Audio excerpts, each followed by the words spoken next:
make sure that all of you have a chance to, read. You see my pictures there? Yes, teacher. Okay, thank you. Yes, it's my honor and my privilege to have a chance to share my experience in the Bandung Peace Week. Um, okay, let me go into the main story that I'm going to share. I'm thinking that we as humans have a big problem. Yeah. Because most of us don't know why we are alive and what we are living for. And this is a global issue. Think about it. How many of us, how many of us here today truly know why we are in this world? If we really knew, people wouldn't be chasing inspiration, seeking out gurus, attending motivational events, or joining spiritual groups and religious rituals. Even the wars we see happening are a sign that people's spirits are being suffocated. Our world is filled with anger from deep tragedies, anger that spills onto strangers and sometimes onto ourselves. We also see it turn into addictive behaviors, and it expressed through violence and crime in society. Um, our world is made up of different countries, states, cities, and families. The core problem is that the spirit or soul is being suffocated, and this starts in the family. Um, Caregivers, whether parents, leaders, doctors, teachers, or religious figures, often dismiss the emotion of those they care for, especially feelings of anger and sexuality.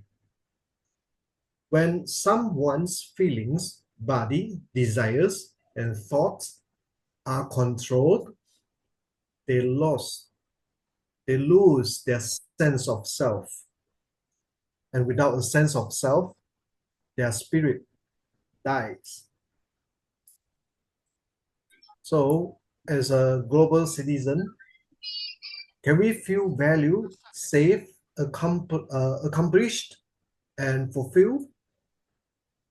In today's world, this feeling seems to come with conditions.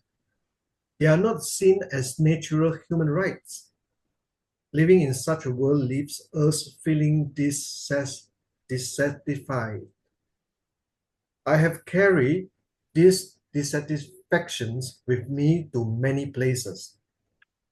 30 years ago, I began searching for answers, hoping for something simple and powerful to convince me that the world is full of love and not here to hurt me.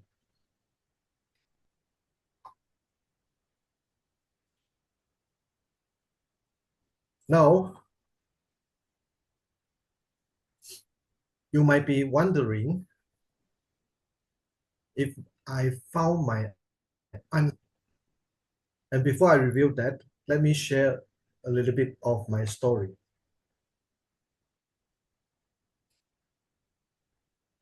I was born premature, and since my parents struggled to care for me, I was raised by my grandparents. I grew up with two sets of teachings, those from my parents' generation and those from my grandparents. I longed to be close to my parents, especially seeing other kids go to school with their parents while I was accompanied by my uncle and my aunt. I was lonelier than most kids, spending most of my childhood with adults. Just before high school, I finally moved in with my parents. But soon after, my family fell apart. My parents divorced when I was 14. After many fights, at the time, my siblings and I thought, fine, just stop fighting. But when they actually split, we felt, oh no, we don't have a family anymore. This inner conflict was hard for us to understand. The pain of their separation stayed with me and grew into emotional barriers, affecting my ability to trust people. Then, after many years later, on September 21st, 1999, at 1:47 a.m., an earthquake woke me. It made me realize that no matter how successful I became, nature could destroy everything in an instant. The earthquake shocked more than just the ground. It shattered my shallow understanding of life. People always say a crisis is also an opportunity. A crisis is also an opportunity. That earthquake destroyed my old beliefs, but also lit a new path for me. With my spirit broken, I was finally able to accept help. I met Renjo Liu, the founder of the Moral Rearmament Association in Taiwan, and his teaching reshaped my views of life. Thanks to his guidance, I understood the meaning of the phrase, only those with problems have the right to solve them. 25 years ago, I accepted his challenge. The journey to transform my life had to start with fixing my own family. I was lucky. When I felt lost, I was given the wisdom to find love in the place where I had lost it, my family. I realized that without resolving my personal struggles, all my efforts to change the world would be in vain. It wouldn't matter how loudly I shouted about changing the world if I couldn't even accept love or heal my own wounds. Nothing else would work. Frank Bookman once said, you can plan a new world on paper, but you have to build it out of people. This idea resonates deeply with my academic background in Chinese literature, where Confucian philosophy is a key area of study. Confucius promoted the concept of self-cultivation, family regulation, governance of the state, and bringing peace to the world. He believed that from the world to be at peace, the nation must first be well governed. For the nation to be well governed, family must first be well managed. And for families to be well managed, individuals must first for improving themselves. They will be able to manage. In other words, if each person can take responsibility for improving themselves, they'll be able to manage their household property properly. When families are in order, the nation will be in order. And when the nation is at peace, the world will naturally follow. So you can see that the arrows is not just from one side, but it's from both sides. And after experiencing this personal transformation, I returned to Malaysia in year 2000.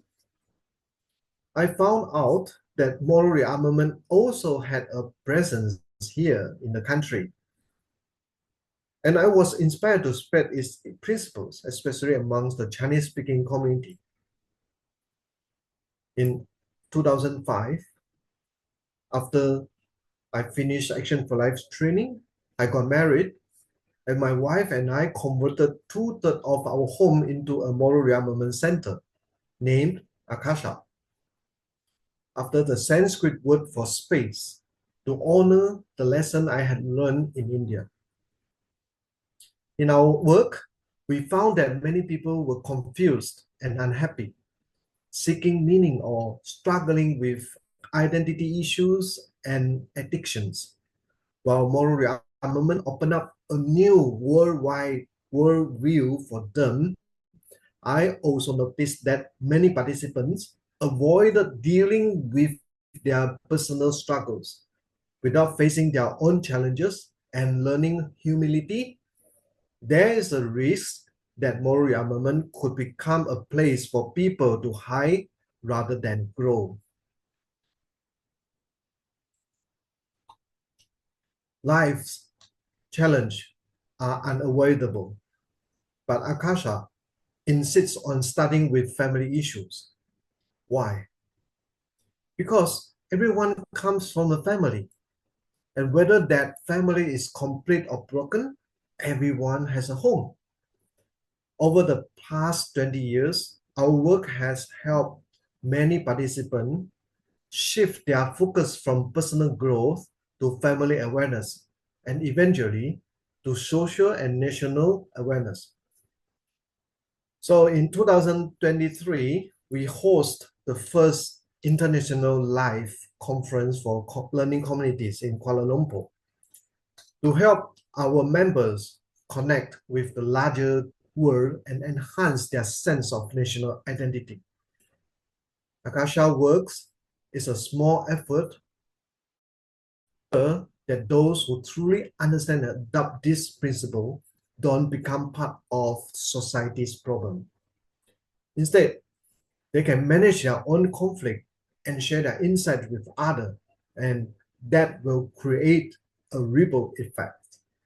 So maybe I will just take this opportunity to advertise a little bit for the second conference will be host next year. So that will be the date. I really hope that we will have a chance to welcome all of the friends from around the country and then can join us into this second international conference that hosted by Akasha. Right. So changing the world start from the home, from our home, from your home, from my home, from everyone. So can we change the world? The answer is absolutely. The path to world peace starts with fixing our own families because our home is its own little world. If we can solve conflicts at home, we can spread the message to the wider community and create real, lasting change. So in conclusion, there's four key messages that I would like to deliver to all of you. So the first one, the meaning of life comes from inner exploration, not external pursuits. So we have to see that our inner development will shape how we look at it. And the second, the human spiritual dilemma is the root cause of global turmoil. Family, number three, family is the starting point for changing the world. Individual growth is the intricately linked to family and society. And number four, last one, through the principles of initiative for change or moral rearmament, actually we can begin to change the world from within and from our families. So I will appreciate your listen and thank you for my session for listening. Thank you.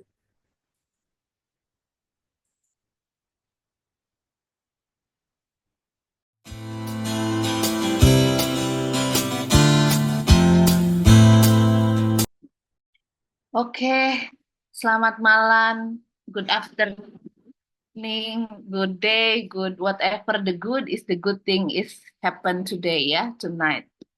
Welcome to Bandung Peace Week. What I am doing in School of Reconciliation is like what teacher Nandon doing in Malaysia with Akasha. It's like what Xiao Yun doing in Taiwan with EQ, but the difference is we didn't have center yet. Hopefully, next 10 years, we can have a center and get more people to experience how powerful is self-healing. So, everyone, I want to speak in Bahasa Indonesia. I'm just thinking, kok jadi bahasa Inggris ya? Salah. Jadi, saya sekarang berpikir, kalau pada saat itu saya tidak keluar dari kampung saya yang bernama Panauan, tidak pergi ke Jakarta untuk datang ke center IOC untuk quiet time dan sharing, saya mungkin tidak akan pernah tahu bahwa perceraian orang tua saya adalah sebuah pengalaman yang sangat berharga yang mengantarkan saya sampai hari ini. Jika saya mungkin tidak keluar dari kampung saya, hari ini mungkin saya akan tetap tinggal di kampung itu, menikah dengan orang lokal, dengan memikul semua beban, kekecewaan, kepedihan, kesakitan yang diturunkan oleh ibu dan bapak saya. Saya mungkin hari ini akan menjadi orang tua yang juga abusive kepada anaknya. Dan tentu saja, jika hari itu saya tidak keluar, tidak ke Jakarta, melakukan praktek-praktek baik yang dilakukan IOC, saya tidak akan pernah ketemu dengan teacher Nandor. Saya tidak akan pernah ketemu dengan Sauyun.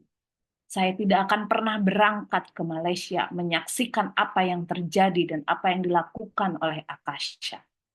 Saya tidak akan pernah tahu bagaimana teacher Renju dan Ibu Grace mendirikan EQ bersama Xiaoyun dan semua tim di sana, begitu memberikan dampak kepada masyarakat yang luar biasa.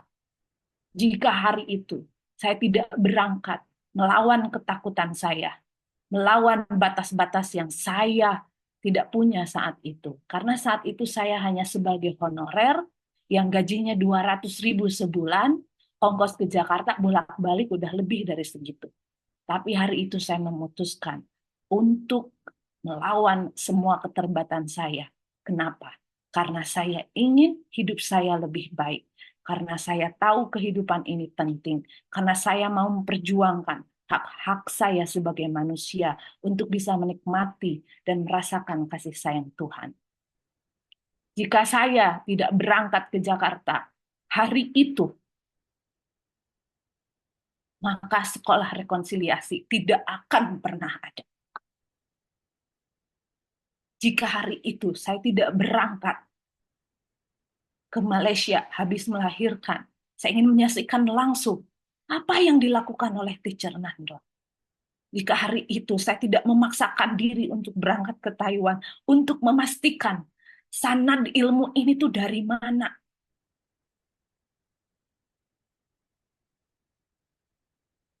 Saya tidak mungkin ada hari ini. Hari ini saya baru selesai berbicara dengan ratusan orang tua di sekolah, di mana mereka sangat frustasi, tidak punya kekuatan. Betapa bodohnya mereka tidak bisa menghadapi anaknya sendiri. Mereka tidak tahu apa-apa. Bahkan mereka hilang kehidupannya karena semuanya begitu suram, semuanya begitu gelap, tidak ada petunjuk. Mereka semua frustasi. Jika hari itu saya tidak pergi ke Jakarta untuk ikut training pertama dengan teacher Nandor selama 3 hari, saya tidak akan pernah tahu bahwa sumber cinta saya adalah kedua orang tua saya. Bahwa saya harus betul-betul meminta dan memaafkan ayah saya atas semua yang dia lakukan. Jika hari itu tidak pernah terjadi dalam hidup saya, mungkin hari ini saya akan sama persis seperti kakak saya yang masih tidak ingin bertemu dengan ibu tiri kami. Tidak mau hadir pada pernikahan adik tiri kami karena masih menyimpan, merawat luka-luka dari masa lalu. Tetapi hari ini saya begitu bangga karena saya dengan senang hati dan sukacita saya akan hadir pada pernikahan adik tiri saya akan bertemu dengan ibu tiri saya, dan saya akan bertemu dengan keluarga besar ayah saya yang sudah lama sekali saya tidak ketemu. Hari ini saya memutuskan bahwa ada hak dari anak saya untuk terkoneksi dengan keluarga kakeknya. Bahwa hari ini saya memutuskan untuk punya cara hidup yang berbeda daripada kedua orang tua saya dan masyarakat saya di kampung sana. Hari ini saya tahu bahwa menjadi orang tua perlu bekerja keras. Sama seperti kita sebagai anak, bekerja keras untuk bisa menerima semua kenyataan bahwa orang tua kita sangat tidak ideal.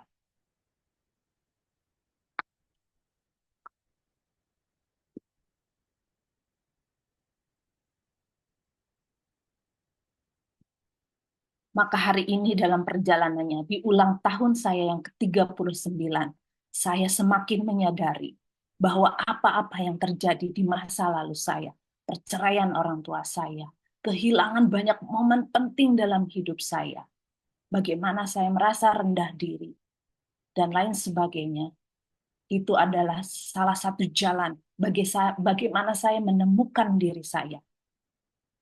Itu adalah satu jalan bagaimana Tuhan memberikan petunjuk bahwa misi saya di dunia adalah membantu orang-orang, memberikan harapan bahwa sehancur-hancurnya diri kita, seberantakan-berantakannya keluarga kita tetap punya harapan dan diberi kemampuan oleh Tuhan untuk berpikir dan belajar. Hari ini saya memutuskan untuk menjadi full-timer di sekolah rekonsiliasi. Bertanggung jawab bahwa sekolah rekonsiliasi harus terus eksis di Indonesia, karena proses perubahan manusia tidak akan pernah kita tahu. Saya tidak tahu kapan pada akhirnya saya mau menerima keluarga tiri saya. Saya tidak pernah tahu kapan saya bisa memaafkan ayah saya.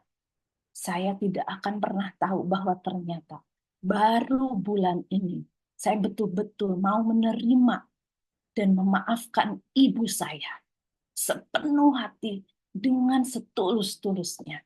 Setelah perjalanan 15 tahun saya belajar di IOC, belajar bersama teacher.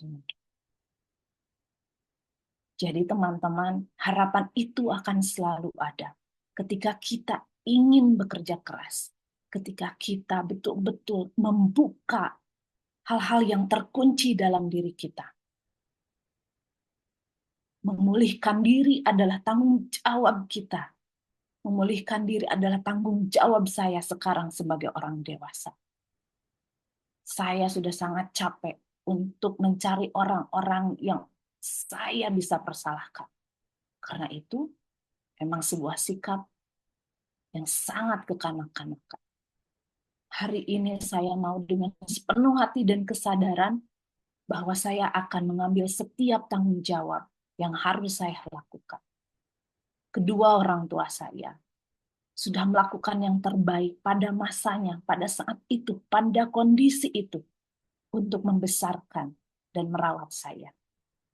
Atas perjuangan kedua orang tua itu, maka saya punya kehidupan dan keistimewaan, privilege yang luar biasa. Dalam keterbatasannya, dalam kebodohannya ibu saya pada saat itu, beliau tetap mengizinkan saya untuk berangkat ke Jakarta setiap hari Sabtu untuk belajar. Mengizinkan saya pergi ke Jakarta padahal hari itu adalah Idul Adha untuk ikut kelas teacher Nado. Dalam keterbatasannya, ibu saya tetap mendoakan saya sampai saya hari ini. Meskipun Baru saja saya bilang ke ibu saya, hari ini saya sudah memberikan speech kepada guru-guru di sekolahnya Bu Intan di Cimahi. Ibu saya bilang apa? Tapi tetap lebih baik kalau kamu jadi PNS dan guru SMK. Sampai hari ini, ibu saya tetap menginginkan saya jadi guru, jadi PNS, tinggal di Garut, bikin rumah dari tanah yang dia wariskan, dan saya seperti orang-orang yang ada sekarang. Tapi Teacher Nandor mengingatkan kepada saya, ibu kamu akan terus mengingatkan kamu untuk menjadi PNS. Karena itu salah satu bentuk cinta yang bisa dia ekspresikan. Ke-trigger, tapi sekarang sudah bisa dikelola. Kalau dulu disuruh PNS langsung ngamuk, langsung left group, langsung tantrum. Tapi kalau sekarang saya meyakini bahwa itu adalah cinta kasih yang ibu saya bisa berikan. Dengan caranya, dengan segala keterbatasannya. Saya menerimanya, kalaupun saya merasa ke-trigger, tersinggung dan marah, merasa tidak dihargai, itu adalah tanggung jawab saya untuk mengelolanya. Menjadi sebuah pemahaman yang baru bahwa itu adalah cinta kasih yang diberikan oleh ibu saya. Begitu teman-teman, makanya saya sangat bersyukur bahwa sampai hari ini sekolah rekonsiliasi masih ada. Teman-teman belajar begitu giat dan bekerja keras. Perjalanan kita masih panjang, teman-teman. Tetapi kita akan terus bersama-sama untuk saling menguatkan, untuk menikmati setiap discovery baru yang kita temukan setiap minggunya di dalam kelas. Semoga kita diberi terus kekuatan dan kesempatan untuk terus belajar, karena yang diajarkan oleh guru-guru kita di madrasah juga apa? Belajarlah sampai negeri Cina. Artinya, harus sejauh itu kita belajar. Jadi kalau kita berhenti belajar, berarti kita berhenti hidup. Pilihan kita untuk melanjutkan hidup ini berarti kita juga harus terus melanjutkan untuk belajar. Terima kasih teman-teman.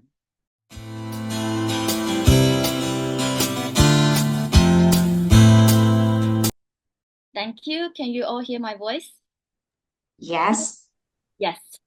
So this time when I got the invitation, I was surprised because last year I did really bad because of the poor internet. So thank you so much for having me for this year. I'm Xiaoyun from Taiwan, but at the moment I'm in China.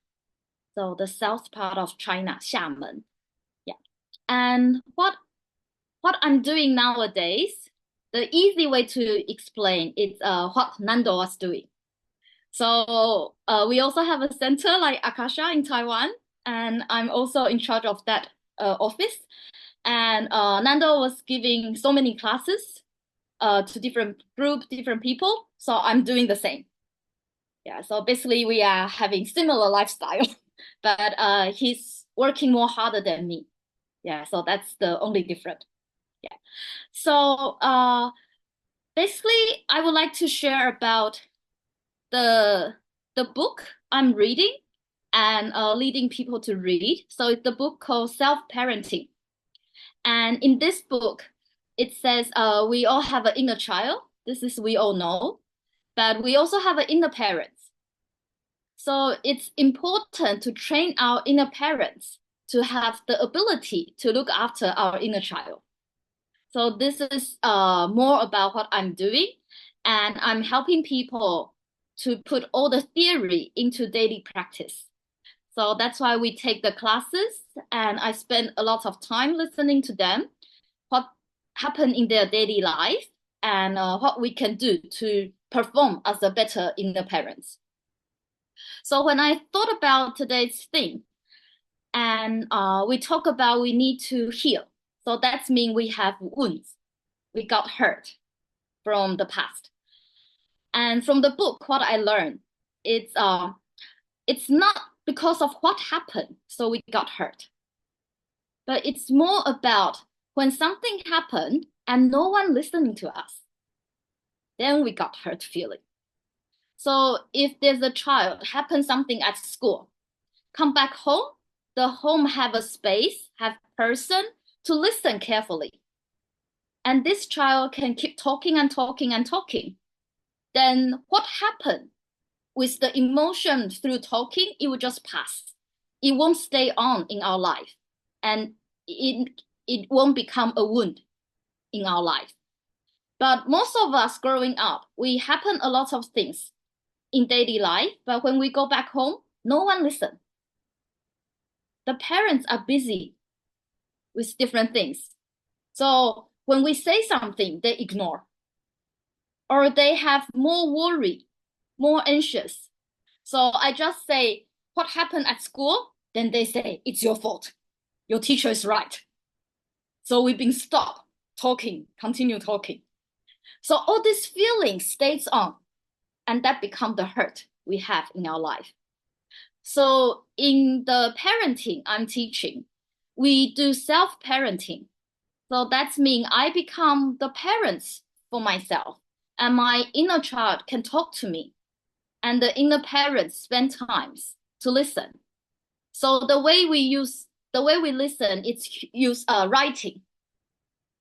Yeah, so the inner parents ask question to inner child, how are you today? And then the inner child will continue replying. And after the inner child finish talking, the inner parents will say, thank you for your sharing, and then ask the next question. So we have this inner dialogue in helping the healing parts. And then talking about conflict. So for conflict, because we are all different people, so definitely we have conflict. Yeah, so the reality is we cannot avoid conflict in our life. So if we try to learn how to avoid having conflict, it will never success. But the only things we can do is to learn how to find win-win solution to face the conflict.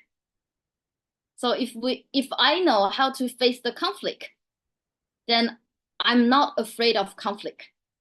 Does it make sense? Yeah. So this is the two things I would like to share. So in this process, the important part is talking about express. Whether I can express myself properly, helping other people to understand me. And also whether I have the listening skill to understand the other person. So I would like to share one of my students. She's a single mother now with a 10-year-old daughter. And when she was around 10 years old, her mother committed suicide. So she grew up without a mother. And now it's difficult for her to be a mother. And so at that time, when her mom passed away, the father's situation was not that good, also in sadness, don't know how to continue his own life. So this mother, since small, she become a caretaker. So she looked after everyone instead of looking after herself. And now she's having difficulties with her teenager daughter. So the daughter refused to go to school. And the mother don't know how to do with this daughter. So I was telling this mother, you take care of yourself first. So you continue your daily life, you talk to yourself, you confirm to yourself, and continue slowly by slowly. So she said for the whole week, she locked herself inside her room, staying with her pain, and thinking about why when she was young, she's looking after someone else, and why now the daughter is not looking after her. Why the daughter now is creating trouble in her life, not behave like other kids. But then, because she shut up, she stayed with her own emotion. She tried to solve the conflict within herself. So she said after work, the daughter actually come to her and share with her. She didn't go to school, but how she felt staying at home and what she have done. And so in this way, she can see before she usually just go forward because she have nervous, she have fear. So she would just go to the daughter and ask her to do a lot of things. And then the daughter run away from her. But this time for a week, she tried to control herself. Instead of keep telling the daughter what to do, she tried to face her own emotion, taking care of her inner child. And so the daughter slowly come close to her. So for sure, the behavior of the daughter still needs time to think, what can we do? Find a solution to help her. But the mother say, in this way, slowly she know how to be with herself and to find the peace within herself. And in this way, brings harmony back to the relationship between her relationship and her daughter. So I will stop my sharing here and thank you for listening.